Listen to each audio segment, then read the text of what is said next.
Welcome to Money Through Ease. I'm your host, Reagan Bashara. You're probably here because you're an entrepreneur or a business owner that thinks that I'm not doing things correctly when it comes to your business finances. If that's you, I want to help you do things correctly. I want to help you do your bookkeeping right. I want to help you understand your finances better so that you can set and achieve your business goals.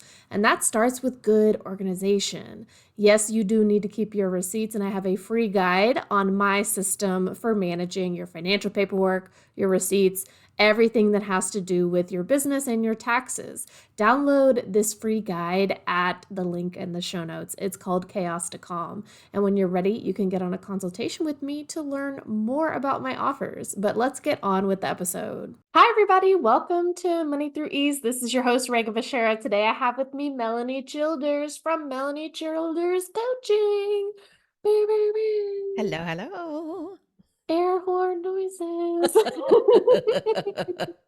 Melanie and I have so many mutuals, and then we became mutuals on the TikTok, and we're also Facebook friends, I believe. Mhm. And I absolutely love Melanie's posts and how she talks about selling and business, especially for women entrepreneurs. And I so wanted her to come on and share with us how we can be more authentic sellers of our offers and make some fucking money, because it's kind of important that we gotta make shit costs money, so we gotta make some money.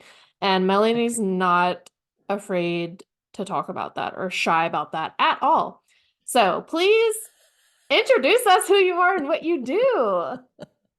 Hey, y'all, and thank you. I am so excited to be here and so glad I finally get to meet you and have this conversation. I think it's such an important one to have.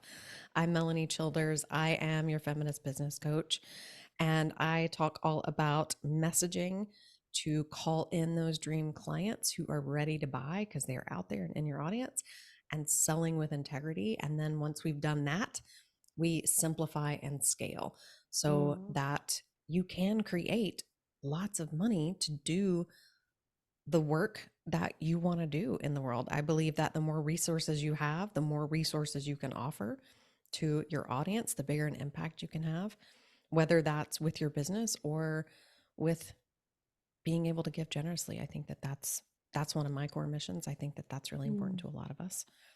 So yeah, hi. What's up? I'm glad to be Hey. here. Yeah, we all have shit that we care about, like beyond ourselves, that we want to contribute to. And I think one of the main reasons for me going into business was because I could no longer work somewhere that like just values were clashing. Like it was not meeting up. And it's very important to me that I work in alignment with my values. And I also want to make money. And I also want to be able to like support people and spread the love and spread the money. So I started my business, and tell me if this is true of your clients, but when you start a business, you're just like, all right, I'll do whatever for anybody. Yep. And when you talk about scaling, are you talking about getting to that point where you're like, all right, I'm no longer able to do everything for everybody? And so scaling for you is simplifying and maybe narrowing things down and then growing from that place. Can you talk a little bit about what that transition might look like? Oh yeah. I feel like the first 100 to 200K or so, it was like work with everybody. And I think that, this has definitely been my experience and most of my clients' experiences. And most of them are coaches, content creators, Mhm. consultants, educators out in the world who are using like online services and selling online. And so for the first 100, 200K, it's all about I just got to make the sale. I just got to get in front of enough people. I have to help people understand what I'm doing, how I do it, um, and getting our mindset out of employee mode Mhm. into entrepreneur mode. So like you have to start telling yourself what to do and doing what you say and creating a calendar and a schedule and setting goals and milestones and all of this. And so much of that first, you know, couple of six figures is about learning and really just working your ass off to figure out Yeah. what's going to sell, how do I need to talk about it, who are the people that I love working with, and how can I succinctly explain what I do and give them a reason to reach out to me to hire me. Um, And then as you start hitting closer to that 250, quarter mil, 300, 400, it's really more about refinement and Mm, on up to a million plus. It's really about, okay, well, I've worked with this group of people, this variety of people. What do I love doing? What do I love offering? And starting to really discern, like, who do I love working with? What behaviors do I not want to call in anymore? What types of people do I not want to work with anymore? What types of topics do I not want to cover? And really starting to think about, like, who is my advanced client, who are going to be the mm, higher ticket people, who are the people who are in the intermediate places that are going to be like the mid ticket area. And if I want to work with beginners at all, what are the like DIY things or free resources that I want to give to them? And like thinking through, what do I want to be known for? What do I want to be seen as an expert at in my niche? How can I differentiate myself, make myself stand out? How can I stand in my authority of what I know and offer that with confidence out into the world so that then I can just grow this? And then the rest, like the systems on the back end, can be as simple or as complicated as you want them to be. I have ADHD. I prefer simple. yeah. If it's not simple, I can't scale it. Yeah. Yeah. Totally. Do you find that if people aren't very intentional about what their offers are or who they want to work with or what they even want to be doing and when, that it can just like kind of snowball on them and all of a sudden, maybe you wake up one day and you're like, what the hell? Like, I'm in business for myself. I'm supposed to be like listening to myself and making the decisions. And yet here I am doing things that I actually don't love doing and working with people that maybe aren't the best fit. Like, how intentional do we have to be? Do you need to start off that way? Like, we're talking, in the first couple of years of business. So within those first couple of six figures, um, is there a point where you got to like learn to say no to people? Absolutely. Um, I find that the simplest thing to do is when you are just starting out to make those decisions and to trust. Mm, Like decide who is the best fit person that I really want to work with. What are their, psychographics? What do they value? What do they believe in? What are their struggles? What types of behaviors do they have? And what is the one result that they want? And the sooner you can decide that, the faster you will make money. mhm. But most people don't do that. Most Yeah. people start at, I want to talk to everybody about everything because I don't want to leave anybody out and I don't want anybody to feel excluded and I don't want to miss out on any money.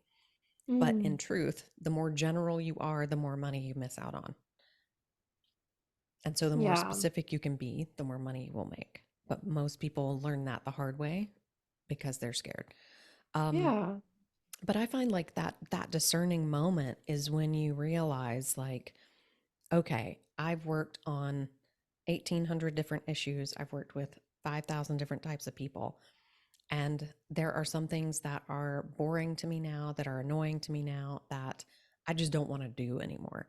Mhm. And choosing that level of discernment and then raising like your client standard for I will no longer speak Yeah. to this kind of client. I will no longer offer these kind of offers. That is where like the $1 million CEO mindset really starts to kick in. Yeah. We talk a lot on this podcast about going from that employee mindset to the entrepreneurial mindset. And it is about taking that leadership role in your own business. Like, of course, you did start a business by yourself. And, we're talking about like a solopreneur and you're the one calling all the shots. You are having to make the hard choices. You're having to put the money in and invest in the business to get it funded and get it started up. But if we are coming from an employee position for somebody else and we move into business ownership, it's usually the case that we just bring over everything that we did working for somebody else. And now we're like, oh, like I don't have to do things that way. And I actually shouldn't be doing things the way that I was doing them before. I shouldn't be the one pushing all of the buttons. I should be delegating. I'm shoulding a lot, but you know. It's probably a better choice to delegate, to hire things out, to know like work in your flame, not your wax, all that kind of stuff. And we talk so much about what practical steps to take, what that actually looks like day to day, to make that transition.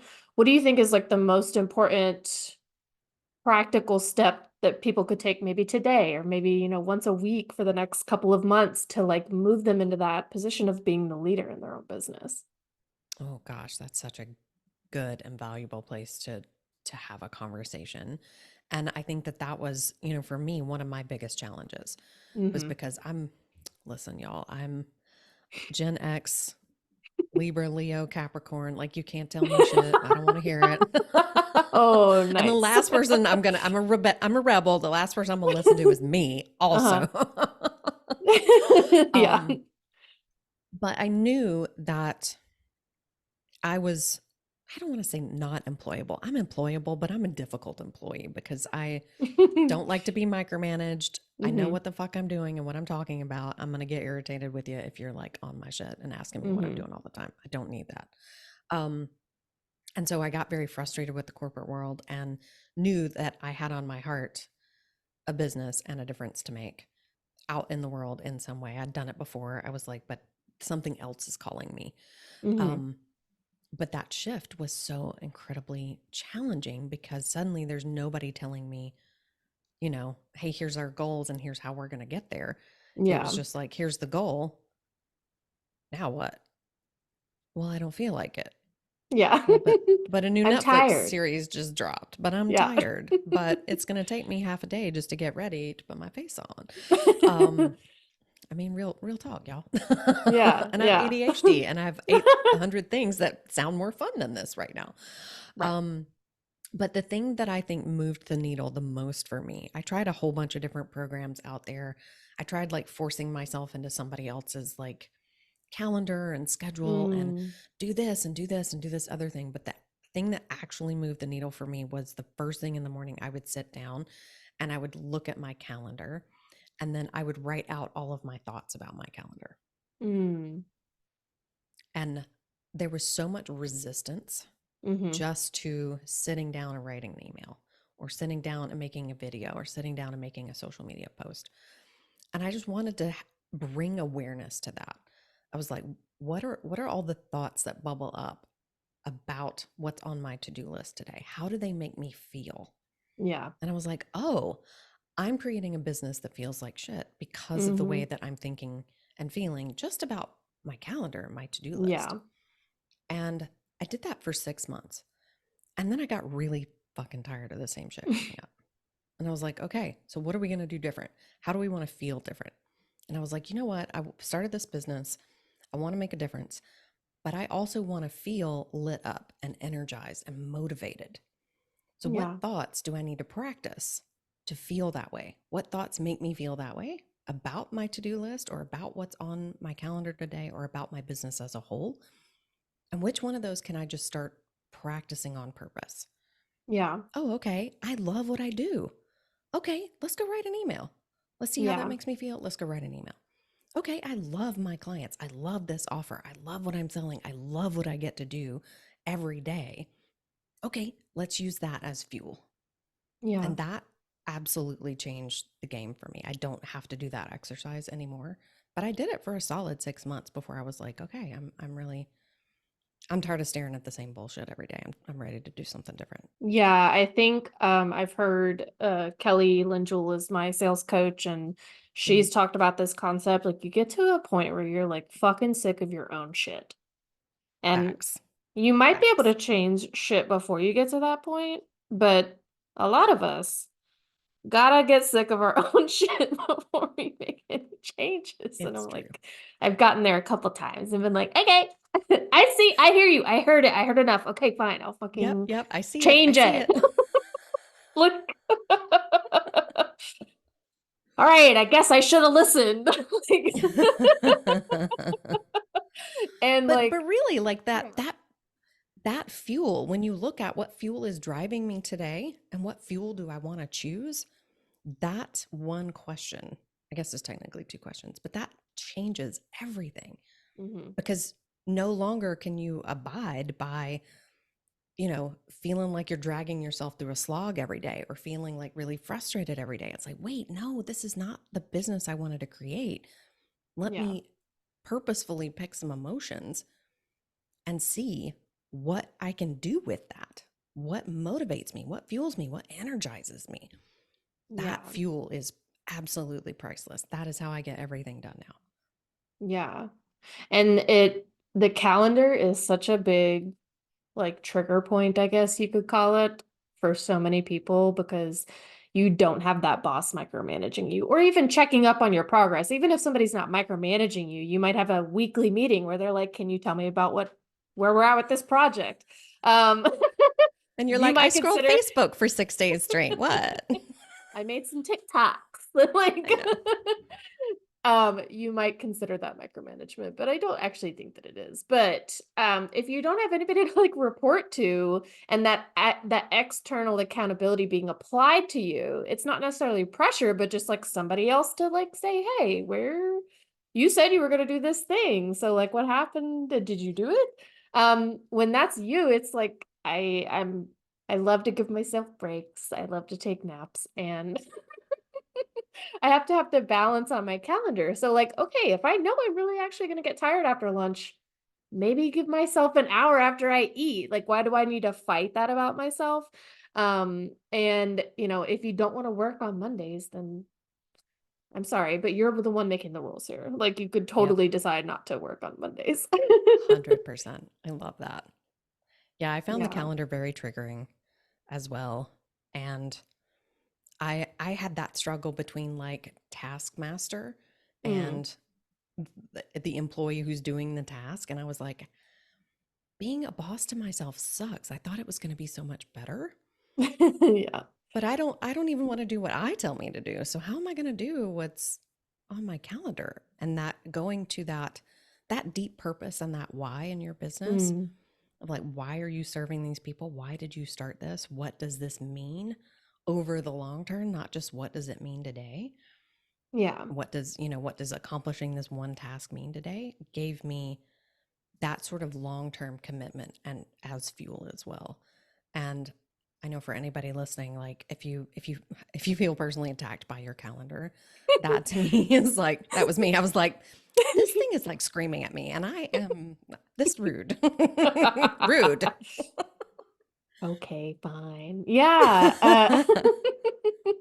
So the questions that you're saying, if anybody's sitting down and like really struggling with one area, it doesn't even have to be their calendar, but asking yourself, like, how do I feel about this? What thoughts are causing those feelings? And then how do I want to feel about this? What could I like think or conjure up and get myself into that kind of headspace? I was talking to a business owner yesterday who is an artist. Well, actually, they're wanting to start an art business. They are a painter, but they want to actually start like selling, showing their art, having like collections and creating content, all of that. But they haven't done anything yet. And they were like, I, don't want it to get flipped to where art is something that I enjoy, and then all of a sudden it becomes a business and it becomes something that I have to be accountable to, and I have a schedule for content and I need to make sure that I sit down and paint because I have a deadline if I want to have 10 paintings to sell by June.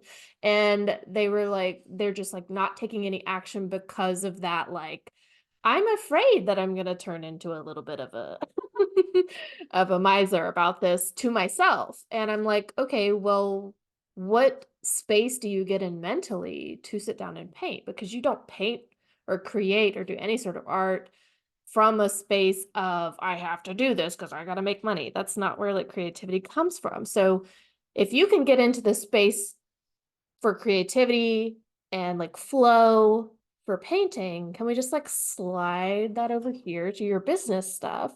Is there a way that you can make it playful and fun and like invite yourself to be creative in that process? Like, it doesn't have to be like black or white, left brain, right brain. I talk a lot about like I'm a science person, I'm a numbers witch, like, but I also like to paint and like do shitty art and stuff. Like, Yeah.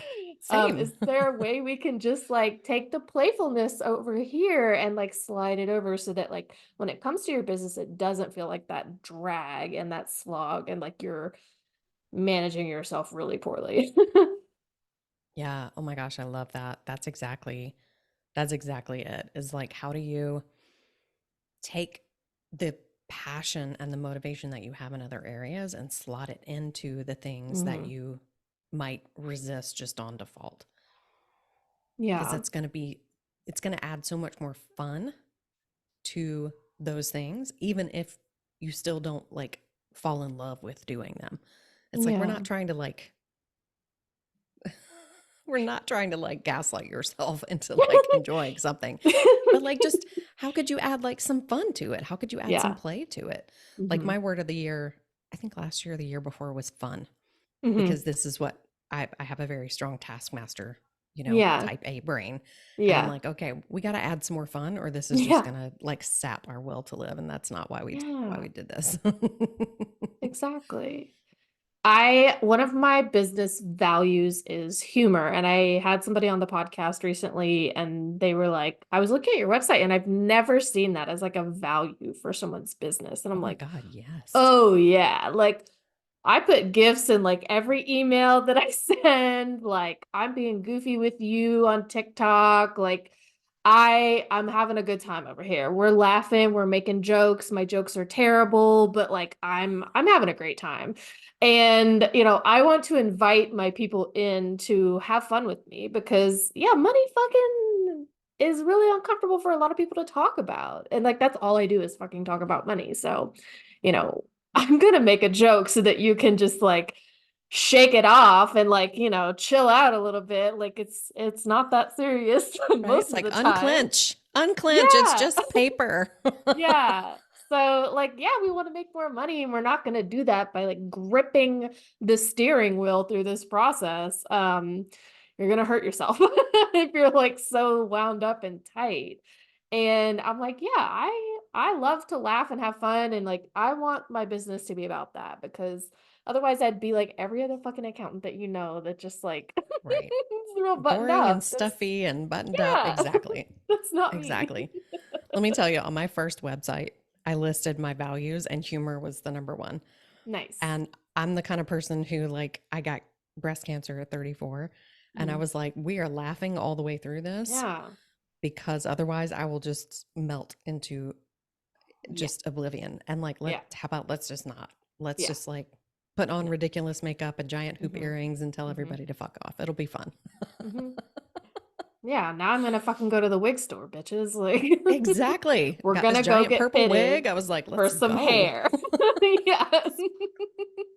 I'm I going to flip love it and it that. might fall off and it's fine. It'll be fun. Yes. I love that because I've had last year was like kind of rough for me health wise and just personally and um I also had the mindset of like if I'm not laughing I'm gonna be crying. Yep. So guess what I'm I gonna be really do doing. think, yeah, I really do think that humor is the best medicine. And the more fun that we can have in our businesses, the more money we ultimately make because Hmm. the fails and the downtimes don't sting so much. Yeah. And I think what happens to so many people is like they experience failure. Like you try to launch and it didn't go the way you thought, or you posted a TikTok series and nothing happened, or you sent an email and nobody clicked. And it's like, especially when we're socialized as women, we're taught that everything is about us and our fault, Hmm. whether it's about us or not, but everything's our Yep. fault. Yep. And so we take that failure very, very personally. And Yeah. when you can have some lightness and some humor about it and start to understand that, no, that's just business. Hmm. That's just the nature of conducting a scientific experiment and seeing if it Yep. worked or not, Yep. then it's not so freaking serious. And Yeah. you don't feel like you're drowning or like everything's not working. It's just like, oh, okay, we tried a thing. Haha, let's learn from it and try again. Yeah. I am in the middle of a launch at the time we're recording this, and I have to keep reminding myself, like, we're just kind of collecting data right now. There's absolutely no need to freak out. Nobody's dying. Like, every time I get coached, it's like, oh yeah, nobody's dying. Like we're just having a silly, goofy time. We're trying to get people to click on stuff so that we can see what they clicked. Like that's it. And that's Yep. okay because like I'm not relying on the sales of this thing to like pay my bills right now. This is going to be gravy and it's something I want to put out in the world. I've like had this creative idea for a long time, so like it's going to get put out in the world. But whether or not people buy it isn't like it's not my survival is not based on that. And so that allows me to kind of remove myself from it and be like, okay, fine, I'll just run my little experiment and like see what happens. I guess. I I love that. I think that scientist mindset is one of the most important things that you can have in a business Mhm. to stay persistent and resilient, even Yeah. even when you're conducting an experiment, even when you don't know if things are going to work, even when you're trying something new, like that is the most important thing you can do is just remember that, hey, we're just everything that you're putting out is just words on a screen, and we're just Yeah. seeing what words work, and we're just Yeah. seeing what people respond to, and we're just seeing what people click. Yeah. Because you got And shit that taking, needs to go out there. So like yeah, we need to put it 100%. in front of people. Yeah, Yeah. absolutely. Can you tell us a little bit about like if we get to that point where like, all right, I'm invested in a little science experiment, so let me go run this thing. You've been talking a lot lately about getting people to look at your content and then click. Like, what is the thing? What is the juice that we need to just like inject into emails, social media marketing, short form video, whatever the just however you are like putting yourself in front of somebody to be like, here's my thing. How do we get that content to make them click? Oh my goodness. Well, there's a lot that goes into it, but if we're being as simple and strategic as possible, be clear Mm, more than you are clever, and be damn. bold. Be bold, right? It's I like like being the clever. simplest things that you can say. Listen, like the things that actually work are speaking to the people's desire that they Mm, already have. That means you never have to convince, you never have to yeah. like get them to talk them into wanting the results that you offer. Trust that they already want it and speak to that deep desire and why they want it. Mm, And they will be eating out of your hands in the best possible way because they already want that thing. mm-hmm, And honestly, like the things that have shifted so much for me is no longer talking so much about the struggle. The people who are actively looking for a solution, your solution right now, they have money to spend. They are willing to spend it or they are willing to find it mm-hmm, because they want that thing, whatever it is that you offer, so much.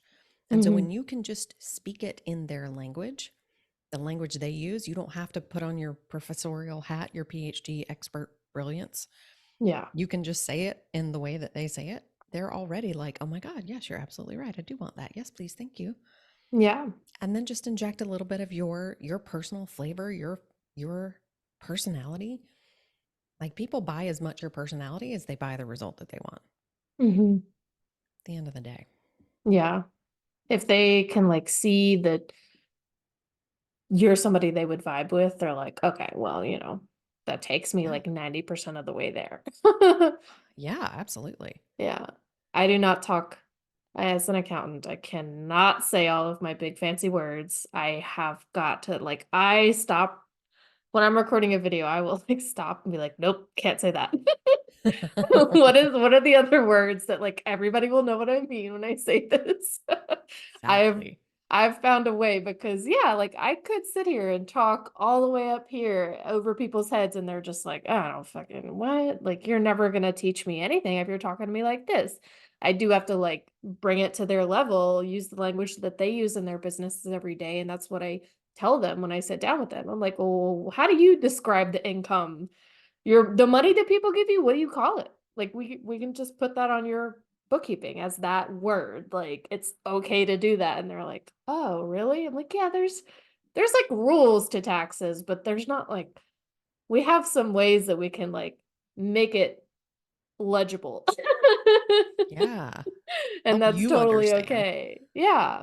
Listen, the only class I dropped in college was accounting because I was so messed up getting my head around debits and credits. I was like, this is dumb Yeah. and I don't have time for this. I'm in my senior year. This is a waste of my time.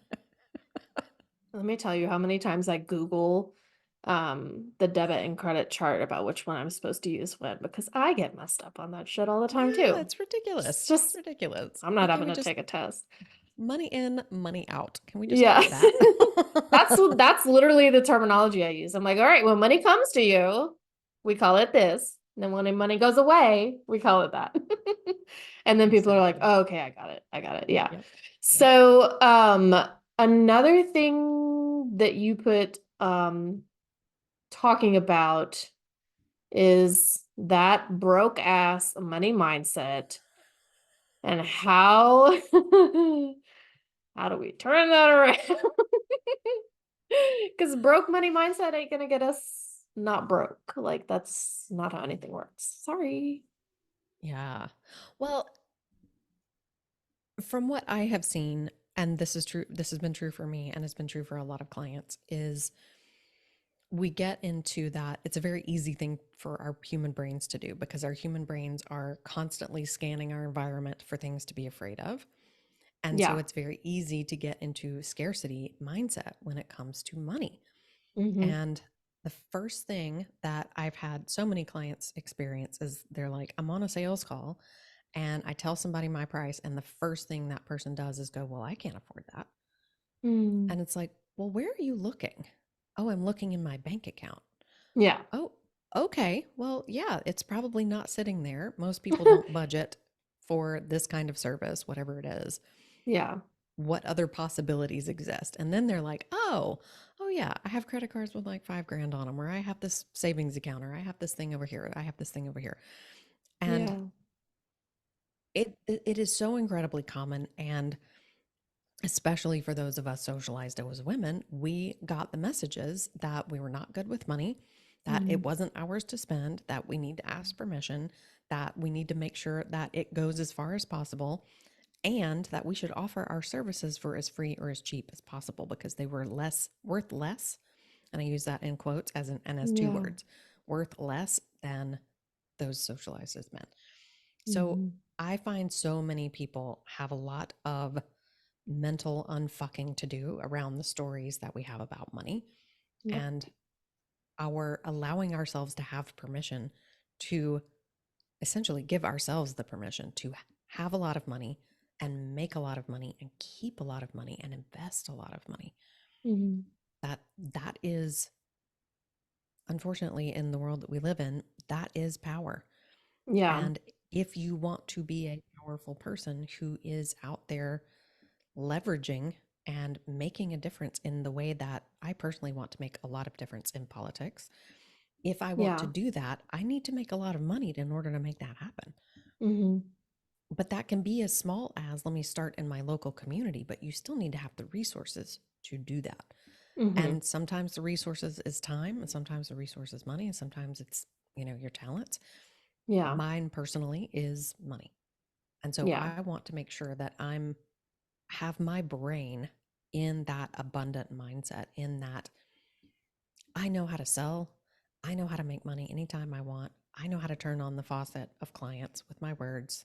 I Mm-hmm. know how to serve people at the highest level. I know how to make money and I Mm-hmm. deserve to make it and I deserve to charge for my services. Those are the kinds of things that I tell myself and talk through to myself Yeah. so that I can feel like I'm sort of surfing money thoughts instead of feeling like drowned and dragged by the waves of Mm. scarcity thoughts. Yeah. That makes it so much easier for me to sell. It's like, okay, I'm riding this wave. Let's fucking go. Instead of, oh Yeah. no, no one's going to buy. I'm going to drown. Everything's going to be terrible. Like that does not help me do Yeah. anything. And people can sniff out that energy too, by the way. 100%. They Yeah. can When you are totally selling, if tell. you are desperate, if you need a sale, people can tell. Yeah. Which is kind of unfortunate sometimes. But reframing it, like for me, It was helpful to reframe it as like, yes, I need money to like live and survive and pay my bills, but this person also needs what the fuck I got. Like, I got the expertise. I can fix your QuickBooks shit so that you're not feeling stupid because Yeah. QuickBooks makes everybody feel stupid. Oh my gosh, absolutely. Yeah. And so there's like a matchup of like, I do need money and this person needs my fucking help. And they're like, I'm willing to exchange the help. They're willing to exchange the money. We both kind of agree on that exchange is like, cool. We agree. Yeah. And It's like a yes when and, right? yeah. And people, I don't like when people say like money is energy and blah blah blah.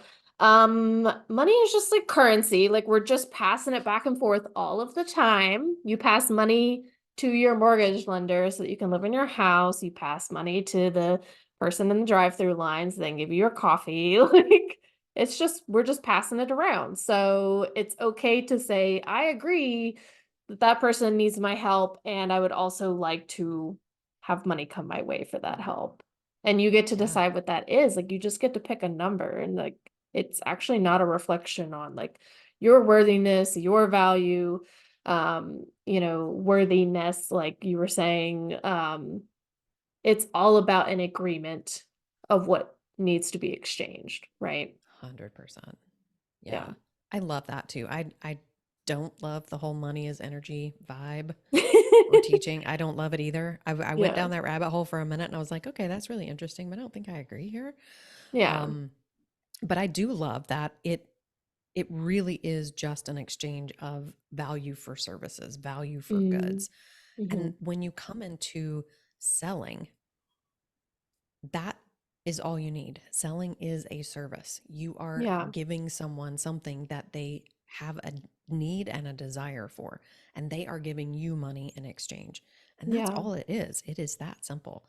It doesn't have to be grimy or sleazy or gross. It's only that way when you are coming from that needy, desperate scarcity energy Hmm. that it can come off that way. But if you decide, hey, selling is just serving people, and Yeah. I'm helping them get something that they want. Yeah. They already want it and they need it and they're asking me to help them, then yes, of course it's going to cost money and we're going to do a value exchange. Yeah. I've found it helpful to say or to think on purpose that like the people that need my help are out there and they don't yet know about me. So like it's kind of in both of our favors to show up and be like, "Hi, here's me. I know that you need help with this thing." And I've kind of like trained the algorithm for my videos like to like put it in front of the people that need me. And I've had a lot of really amazing sales and connected with so many people recently because I was like, "All right, I keep getting this, like the algorithm is showing these folks what I have to say. So I might as well be like, all right, here's how we're going to do this." And then they get to make the choice to just click the button. Like it's beautiful. And I I appreciate what the algorithm gives. I take it's like a divine like gift or offering. Like I offer my TikTok videos and the algorithm, appreciates my sacrifice. But like I've totally found a way to like work with that and like it's benefiting me, but it's also like they're getting something that they need too. They're getting something really 100%. valuable. And the more business owners, and I'm sure you feel this way too, the more business owners I can help, like the better off we're all gonna be. 100%. My people need help. Yeah. Yeah, I completely agree. I'm like, the more I get in front of, the more that know about me, the more that know about what I do, what we do, the better the world will be. The better businesses will be, the more money women will be making, Yeah. and the more good we do with that money, quite frankly. Yeah. That's my plant my flag on that one.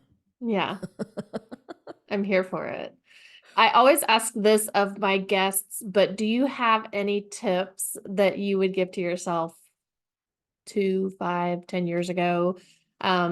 Maybe it was a tip that you did hear at that time, but you didn't like take it in and like use it. That would be me. I heard a bunch of shit that I didn't listen to until later. I'm like, okay. Yep, yep. Yeah, I think that there are things that you're capable of hearing at certain times in your Mm, business and things that you are just not. yeah. Um, Yeah, I think 2 years ago, I would have said create some lower ticket offers to give Mm, people a taste of your higher ticket stuff.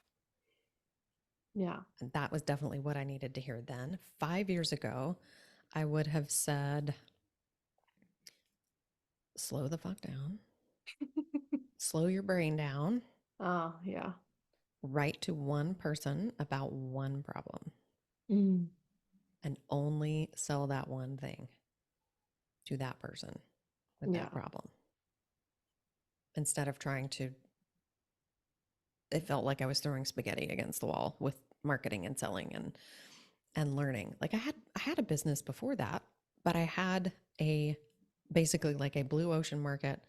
I knit and crochet and I dyed yarn and sold it. Mm, And so like I had a website that had 1 million+ people on it that literally all I had to do was drop into a group and go, "Hey, I have yarn," and it would be sold like that. Like it was yeah. easy. I didn't have to learn how to market and sell in a really Yeah.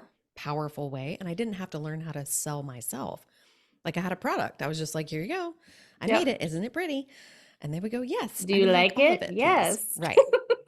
And so learning how to sell yourself, I think, is the one of the biggest shifts that Mm, so many service-based entrepreneurs have to do.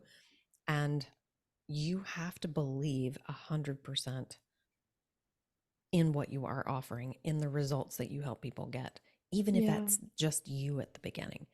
That confidence will take you so incredibly far. Mm. Yeah, and you don't need like a shiny trophy or a piece of paper with a degree and a school name on it. People need you, and the faster you get there, the better off you're going to be. I'm in my 10th year of being a bookkeeper. Um, so like April, May is my 10th year college anniversary graduation, and I've been doing Congrats. bookkeeping since then. Thank you. That's awesome. I'm like, "Oh, I made it to 10 years. Now you can all bask in my, like, expertise and Yes, glory." And I'm like, exactly. I mean, I'm not that much different than I was, like, a year ago or 2 years ago in terms of, like, my skill level. Like, I've been here, like, in a pretty good place for a while. And it is, like, you don't need the same accolades that you see other people have, or that you see other people leveraging or marketing. Like you can just be like talking about what you do that is amazing and unique, and that will be enough. Like you will be enough, I think is really the message that just needs to like, period. You are Yeah, enough. and you are already enough and you already know enough. Yeah. And like let what you're doing be enough and just go, be bold, be unapologetic. Put yourself out Yeah. there. I think one of the big things that I see so many, like especially folks who are starting out, is they're like, "Oh, but my Facebook feed has my mom and my aunt and my cousin and my," and it's like, Great. awesome, delete and block them bitches because you need to go sell to the people that you need to sell to. And it's not them. If you're worried about what Yeah. they're going to think about you, put them on the back burner. Give them some Yeah. other way to like get in touch with you, whatever. like, Yeah. Yeah. like they're not part of your audience. They shouldn't be dictating what you do in the back end of your business ever. Yeah, I definitely let a lot of people sit in the background and chatter away my brain too much, and like I let them get quieter and quieter, but I'm like, they're still kind of back there, like, "Meh, meh, meh," meh." I'm like, cut that out. They are not paying the bills, they're not signing any Nope. checks, like, relax. Yep. Don't worry about them. Don't talk to them. Yeah. What would you like to share with the audience about where they can find you, how we can work with you if we're ready to make some badass content and call in our best clients? Oh my gosh, absolutely. So everything that I have on offer is at melaniechilders.com. That homepage has how to sign your next 3 FYA clients, how to tweak your messaging to call in ready to buy folks, as well as the Feminist Business Accelerator, where we put all of that into practice with my 7 figure eyes on your content and your copy and your sales pages and your funnels and all of that fun shit so that we are blowing it up at a pace that feels good for you. I like to go fast. Some people need to take their time. It's okay. It's paced out so that you can do it at your pace. Okay. Yeah. Good. Thank Yeah, you so I'm definitely much. not in like the like let's run as fast as possible. That's just me. Mm. Sometimes at 3 a.m. my brain wants to go fast, but Same. then in the Same. morning it's like, oh, wait a minute. I I'm need some just coffee kidding. first, please. Yes. So I will have all of that. I'll have your website and the links, and you also have a podcast. Tell us I about do. that. Yeah, I'm over at the Bad Bitch Entrepreneur. Come check it out. I've got lots of great content. We're almost 3 years in now, and she's just picking up some good Amazing. steam and having lots of fun over there. Congrats. That's awesome. Thanks. Um, yeah, I'll have all that information so that everybody can go interact with Melanie, learn from her, watch her videos. They're super entertaining and fun and will really make you think about like, what am I doing in my business? Thanks so much for being on and for sharing your expertise and your amazing content with our audience too. I really appreciate it. Oh, thank you so much. This has been an absolute blast. Yeah, and it was nice to finally meet you too. I know, right? We'll have to circle back and like hang out and stuff for real. Yeah. Thank you for joining me on this episode of Money Through Ease. If you found value in today's discussion, don't forget to subscribe to the podcast and leave a rating and review. Your feedback really does mean a lot to me. And if you're ready to take the first step towards organized finances, be sure to download my free receipt organization guide, Chaos to Calm. Visit the link in the show notes to grab your free copy now. Remember, your financial journey starts with small steps. I'm here to support you every step of the way. Until next time, this is Reagan Bashara from Money Through Ease. Stay empowered.